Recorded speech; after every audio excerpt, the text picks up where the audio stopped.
Welcome back to the deep dive. Today we're walking into the emergency room, figuratively speaking, of course. Hopefully figuratively. Right. We're tackling a topic that is, it's arguably one of the most high-stakes puzzles in all of medicine. It really is. It's a condition that accounts for millions of ER visits every single year, yet it remains this terrifying black box where a simple stomach ache can be completely indistinguishable from a fatal catastrophe. We're talking about the acute abdomen. It's a term that sounds almost quaint, doesn't it? Acute abdomen. It feels like something out of a 19th century surgical atlas. A little bit, yeah. But make no mistake, it's a very specific, very urgent clinical concept. And you're absolutely right about the stakes. I was looking through the World Society of Emergency Surgery guidelines and some classic texts on surgical judgment for this. And there's one quote that I think just perfectly frames our entire conversation today. Okay. It comes from a classic text on surgical decision-making. Not every acute abdomen needs a knife. Which, honestly, is the first thing I would want to hear if I were lying on a gurney clutching my stomach. Right. What a relief. But the quote continues, and this is the kicker. It says, "The difference between a good surgeon and a dangerous one is knowing when not to operate." Wow. And that's the tension. That's the tightrope we're walking today.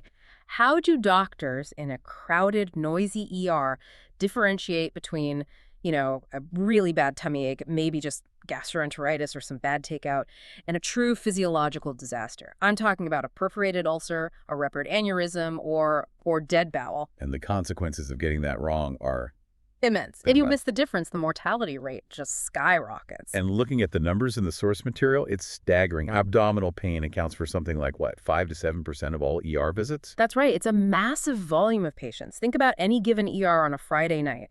A huge chunk of the people there are there because their belly hurts. So before we get into the gory details, how do we actually define an acute abdomen? Is there, a threshold where a stomach ache officially graduates to this much scarier title? There is, yeah. It's a good question. It's not just my tummy hurts. The clinical definition, the one we all work with, involves a few key things. It's sudden, it's spontaneous, it's non-traumatic, so no car accidents or anything like that. Okay. And it's severe abdominal pain, typically of less than 24 hours duration. So the timeline is key. The timeline is absolutely critical. The key word is acute. This isn't the chronic nagging pain someone has had on and off for 6 months. This is new, it's intense, and usually the patient has this visceral sense that something is significantly wrong. So the clock is ticking from the moment the pain starts. The clock is absolutely ticking. And so the mission of this deep dive today is to really unpack the systematic detective work the doctors use to solve this puzzle. We're going to move from the biology of pain itself, which is surprisingly complex and fascinating, to the quote-unquote art of the physical exam. And then finally to the science of advanced imaging, like CT scans, and that ultimate high-stakes decision to cut or not to cut. I love the detective analogy. It really fits. And every detective, needs to understand the nature of the crime, or in this case, the nature of the pain. One of the most fascinating insights I got from the reading was that not all belly pain is created equal. Not at all. It's like we actually have two completely distinct wiring systems for pain in our abdomen. Exactly. This is the why behind the hurt. To understand what's happening on the surface, you have to understand the wiring underneath. The first type, the one things usually start with, is what we call visceral pain. Visceral. It sounds deep, it sounds vague. It is deep and it is vague. That's perfect. It comes from the autonomic nervous system. This is the pain that's caused by the distension of the organs themselves, the gut, the liver capsule, or, the stretching of their walls. So the organ is swelling or stretching. Right. And the thing about visceral pain, the reason it's so vague, is that the nerve fibers responsible for it they aren't very good at giving directions. They're ancient. They don't have GPS. They're working with a folded, coffee-stained map from 1995. You see, embryologically, when we're all just tiny little things, our gut develops as a single, straight midline tube. Okay, right down the middle. Right down the middle. So even though later on your appendix twists and ends up on the right and your sigmoid colon is way over on the left, the visceral nerves that supply them their home base still maps back to that original midline. So the wiring never got updated. The wiring never got the memo. That means when an organ starts to get sick, when it stretches or it swells, the pain is felt in the middle of the body. It's dull, it's cramping, it's deep, and it's really poorly localized. It's the body's vague alarm system. like a check engine light on your car. That is the perfect analogy. I use that one all the time. It tells you something is wrong, but it's not going to tell you which cylinder is misfiring. So if you have this vague, dull ache right in the middle of your tummy, maybe near the belly button, that's your visceral system talking. That's it. It's your body saying, hey, I have a problem, but I can't pinpoint it for you. Now you contrast that with the second type of pain, parietal or somatic pain.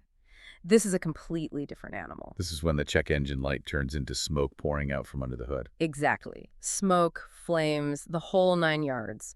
Somatic pain happens when the inflammation or the irritation spreads from the organ itself to what's called the parietal peritoneum. And the parietal peritoneum is the inner lining of the abdominal wall, right? Like the wallpaper of your abdomen. Correct. And that wallpaper is loaded with somatic nerve fibers, which are part of the voluntary nervous system.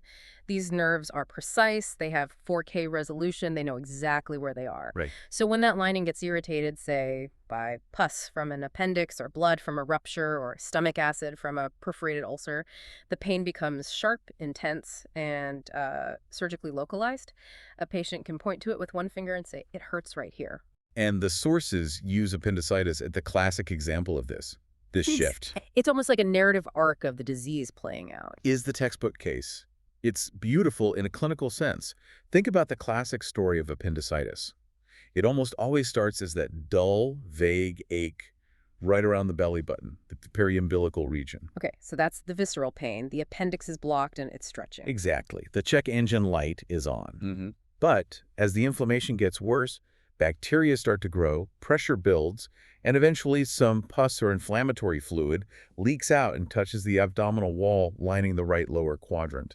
And that's when the pain migrates. It physically moves, or at least it feels like it moves. The patient perceives it as moving, yes. It shifts from that vague middle ache to a sharp, intense, stabbing pain, specifically in the right lower quadrant. That migration is the transition from visceral to somatic pain.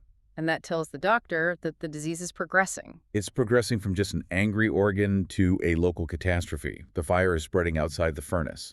That is such a crucial distinction. So the history of where did the pain start and where is it now is basically allowing the doctor to track the biology of the infection in real time. Precisely. You're watching the story unfold. And the how it started is just as important as the where.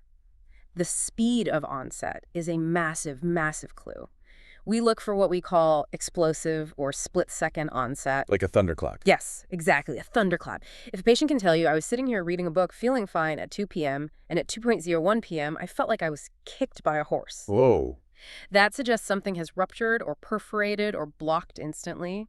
We worry about a ruptured aortic aneurysm, a perforated ulcer, or maybe a kidney stone suddenly getting stuck and obstructing the ureter. It's a sudden mechanical event. Whereas if the pain came on more slowly over hours. Right. If it came on like a dimmer switch, slowly turning up the lights over several hours, that usually suggests an inflammatory process.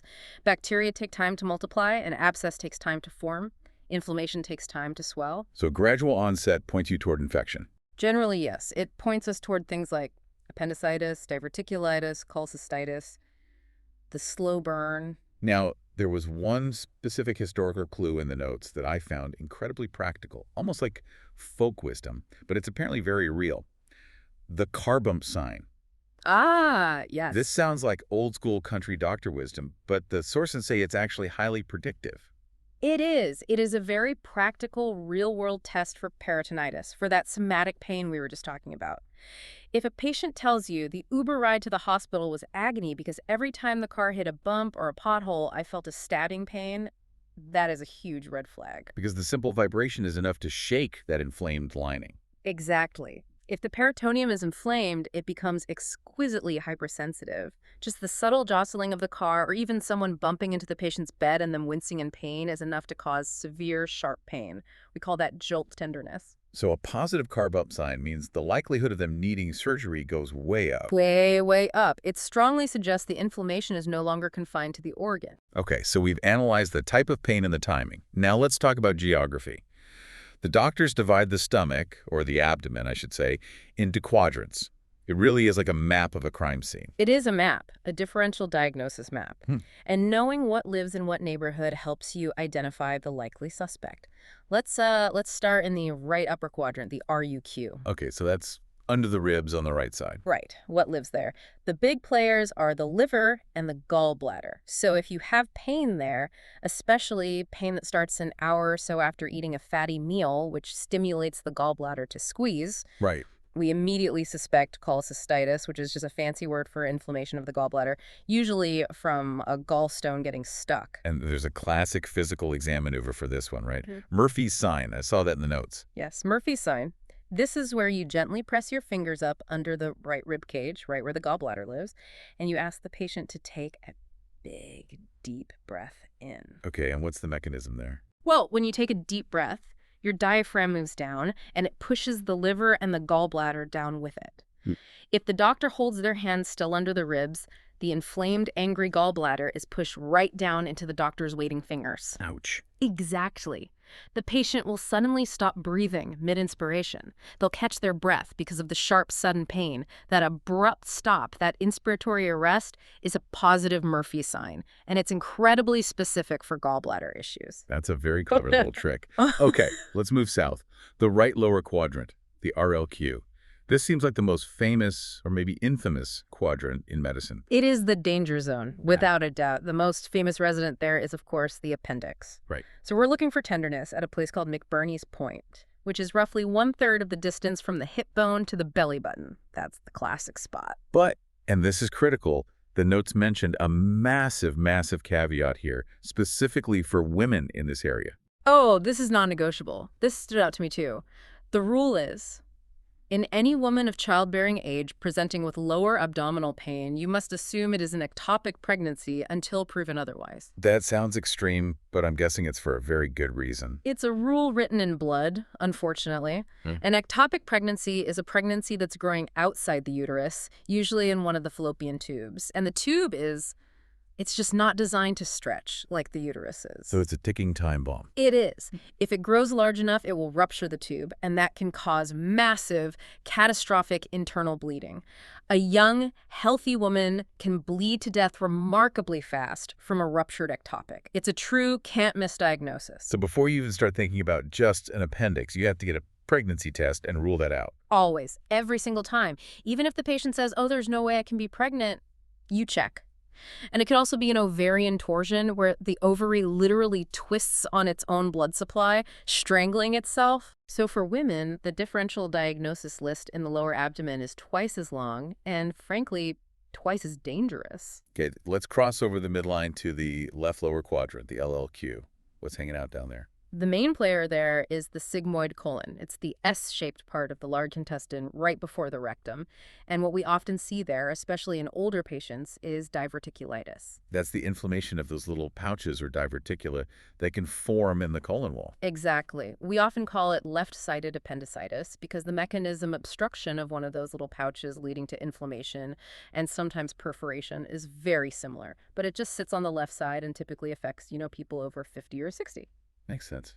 Now, what about the scary situations where the pain isn't in a neat little quadrant? What if it's everywhere? Just diffuse generalized agony. Generalized pain is very, very scary. It usually implies that the pathology is no longer contained. It's a widespread problem. The fire is out of the furnace. The fire is out of the furnace and the whole house is burning down. It can mean a perforation, a hole in the bowel that's spilling contents everywhere, causing generalized peritonitis.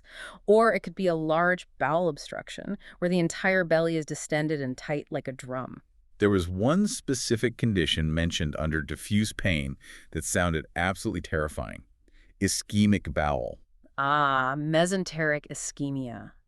This is a vascular catastrophe. It's not an infection, it's not a blockage, it's a blood flow problem. Think of it as a heart attack of the gut. Okay. A blood clot, usually from the heart, travels down and blocks the main arteries supplying the intestines, and the tissue starts to die. And the notes say the key clue here is pain out of proportion to the exam. That phrase really stuck with me. What does it actually look like in the ER? It's a haunting presentation. It's one of the things that keeps emergency doctors up at night. The patient is screaming in agony. They're writhing around on the stretcher. They're telling you this is the worst pain of their entire life, a 10 out of 10 plus. But when you examine them, But when you place your hands on their belly, it feels soft. It's not rigid yet. You don't feel a big mass. The exam seems remarkably, deceptively benign, but the patient looks like they are dying. And they are. Why is there that disconnect? Because the dying tissue is deep inside the gut, and the outer lining, that parietal peritoneum we talked about, it hasn't been irritated yet, so there's no somatic pain signal. The mismatch between the patient's profound agony and the relatively normal physical exam is the hallmark of ischemia. So you have to trust the patient. If a doctor dismisses that patient because the exam is fine, the mortality rate is nearly 100%. You have to trust the patient's agony over your own hands in that moment and have a very high suspicion. That really underscores the detective aspect of this. You can't just follow a checklist. You have to synthesize the disconnects, the things that don't add up. Exactly. Speaking of hands, let's move to Section 3, the physical exam. The notes call the initial look, before you even touch the patient, the end of bedogram. It's a bit of ER slang, but it is a vital, vital first step. Before you even touch the patient, you stand at the end of the bed and you just look. Do they look toxic? And toxic doesn't mean they've been poisoned, it means they look septic, shocky. You're asking, what is their general appearance? Are they pale, sweaty, a bit gray? Are they confused or lethargic? Or are they sitting up in bed, texting on their phone and demanding a sandwich? There is a huge difference in urgency. And their behavior matters too, right? The notes contrasted the patient who is lying perfectly still versus the one who is moving around constantly. Yes, this is a classic differentiator. A patient with peritonitis, that inflammation of the lining we've been talking about, will lie perfectly still. They won't want to move a muscle. They'll often have their knees bent up to relax the abdominal wall. Because any movement hurts. Any movement jiggles the peritoneum and causes excruciating, sharp pain. They don't want you to touch them. They don't want you to bump the bed. They want to be encased in cement. And you contrast that with a kidney stone. Right. A patient with a kidney stone or renal colic cannot get comfortable. They are pacing around the room if you let them. They're rolling around on the bed, writhing. They are trying to physically escape the pain, but they can't because it's internal. So their movement tells a story. It does. If you walk into a room and the patient is doing laps, it's probably a stone. If they are frozen in bed and giving you the death stare, terrified that you might bump the mattress, it is probably peritonitis. Okay, so now the doctor actually puts hands on the belly. They're looking for those red flags of peritonitis. Rigidity, guarding, rebound. These are terms we hear on TV shows, but what do they actually feel like? Let's break them down. Guarding is when the patient tenses their abdominal muscles when you try to press down. It's a defense mechanism. It can be voluntary. I'm scared you're going to hurt me, which is very common. So you have to distract them. Right. You talk to them, try to get them to relax. But rigidity is different. It's a whole other level. Rigidity is involuntary. Yes. Rigidity is when the muscles are contracted hard as a rock, like a board, all the time. The patient cannot relax them even if they try. A board like abdomen is the body's powerful involuntary reflex to create a muscular shield over an underlying catastrophe, usually a perforated ulcer, spilling acid everywhere. And it feels literally like a board. It feels like you're pressing on a wooden table. There's no give. It's a profound and ominous sign. And then there's rebound tenderness. I've definitely heard of this one. It's when letting go hurts more than pressing down. That's the one. Correct. You press down slowly and deeply, and then you quickly remove your hand. If the patient winces or cries out upon the release of pressure, that's rebound. It indicates that the peritoneum is inflamed and it snaps back painfully when released. But the note said this is kind of falling out of favor. It is. I have to say, modern surgical teaching is moving away from doing this aggressively. Why is that? Because it's cruel. It hurts significantly, and you don't actually need to do it. You can get the same information by much gentler means, like that jolt tenderness from bumping the bed, or asking the patient to give a single cough. If coughing hurts in a specific spot, that's peritoneal irritation. So you don't need to torture the patient to make the diagnosis. You really don't. A gentle tap on the abdomen, what we call percussion, can often elicit the same finding. It's about being a humane detective. That's good to know. Now, there's a note about the digital rectal exam being controversial. The old saying was, if you don't put your finger in it, you put your foot in it. Meaning if you don't check the rectum, you will eventually make a big mistake. Right. But the source material suggests this is outdated. For the routine evaluation of the acute abdomen, it is largely outdated. The evidence has shown again and again that it has very low utility for diagnosing things like appendicitis. It doesn't change the management plan often enough to justify the discomfort and indignity for every single patient. So it still has a role, just not for everyone. It still has a role. If you're worried about a GI bleed, you can check for blood in the stool. If you're worried about a specific rectal or prostate issue, sure, but it is not the mandatory step in every patient with belly pain that it was in the 1970s. Okay, so we've done a history, we've done the exam, but we live in the 21st century. We have technology. Let's talk about section 4, the toolbox. Right. The mantra here is don't guess, check.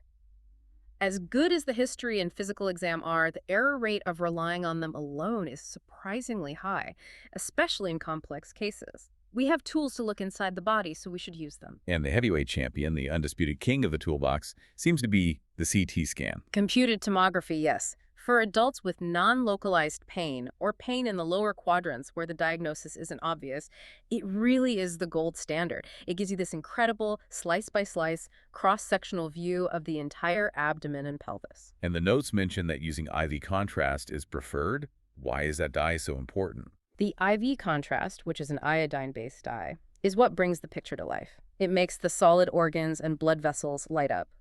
And crucially for us, it shows us inflammation. Why does it do that? Well, an area of infection or inflammation, like an abscess or an inflamed appendix, has increased blood flow.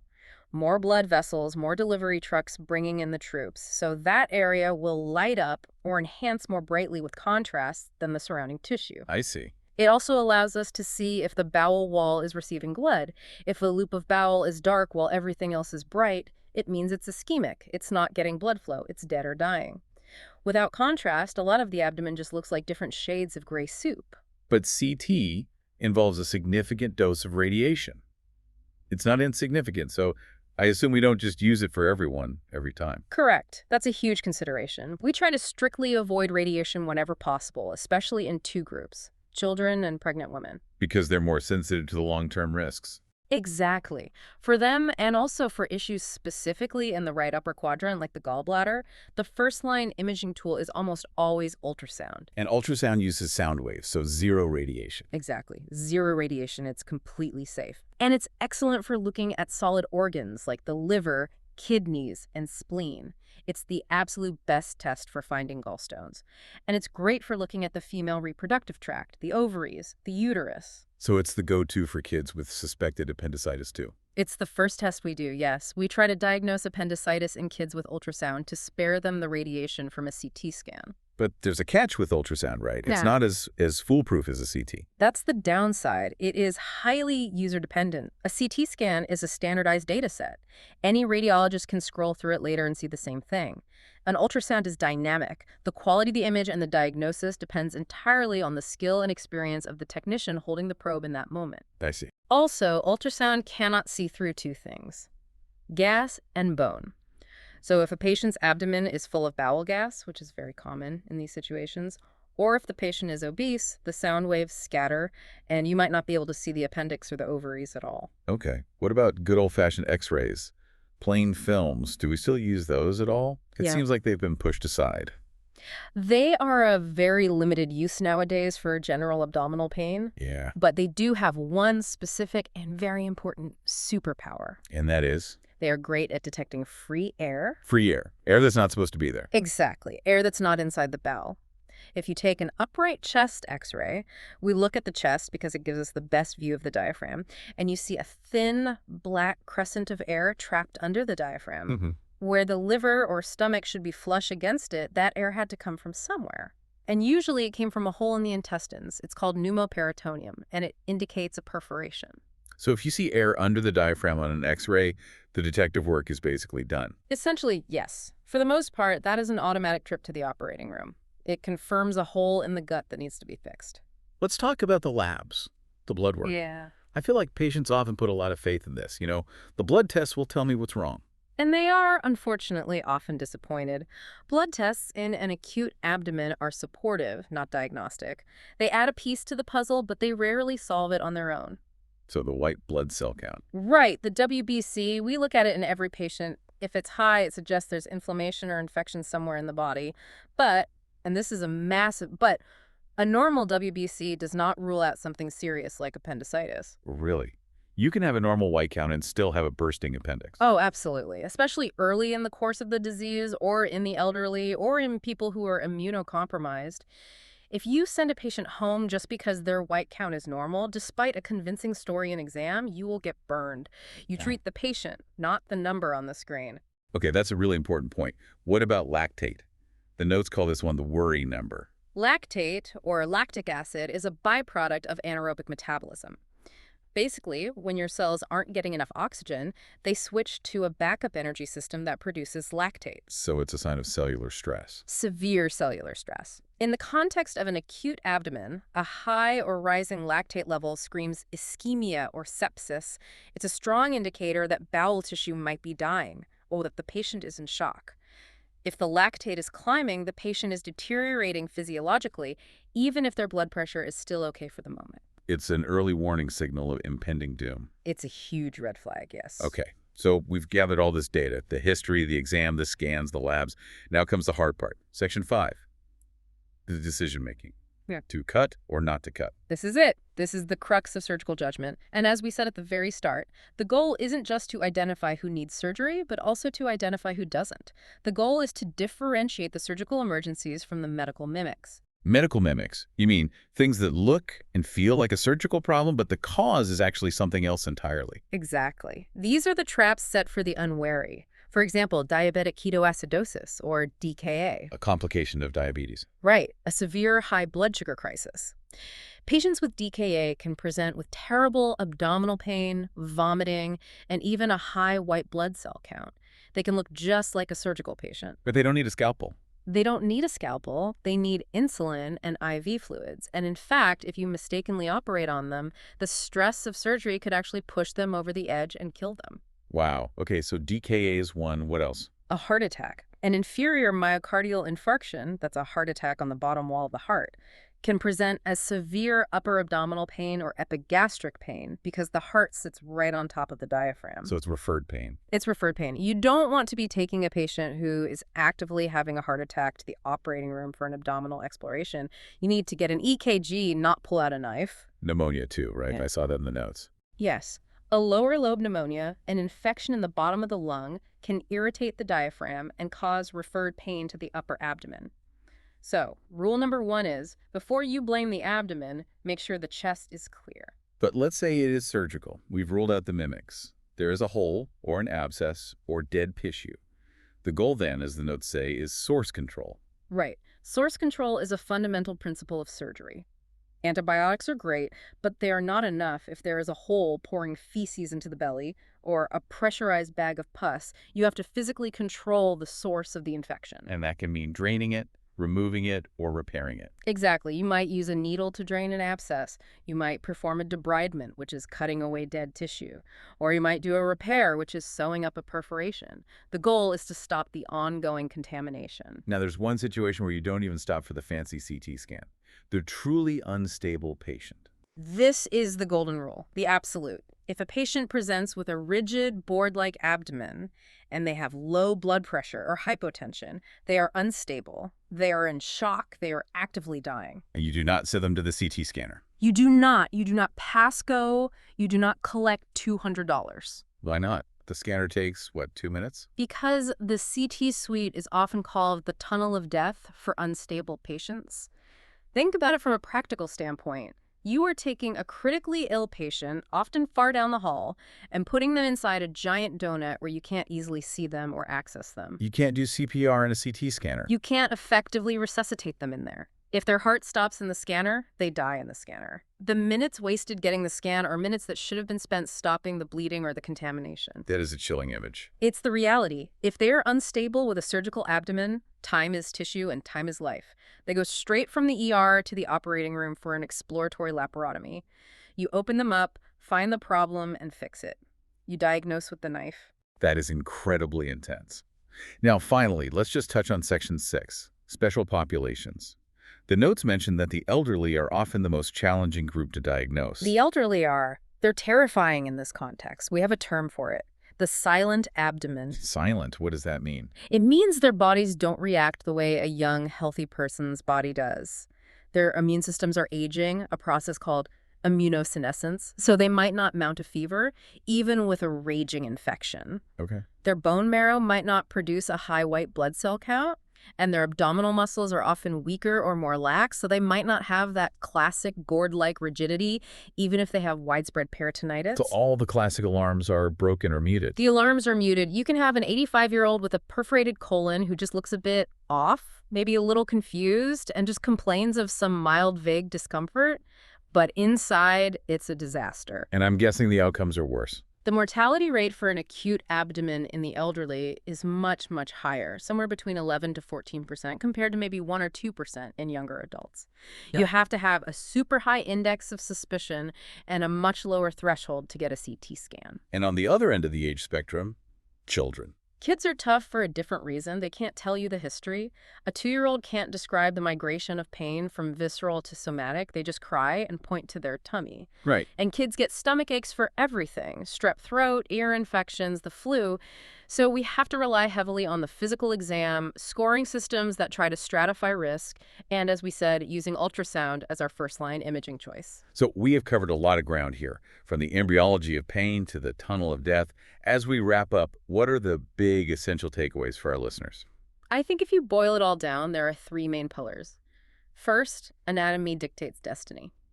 Knowing what lives in what quadrant is what creates your list of suspects. It's your map. Second, treat the patient, not the test. A normal white count or even a negative scan doesn't mean nothing is wrong if the patient looks toxic and is in agony.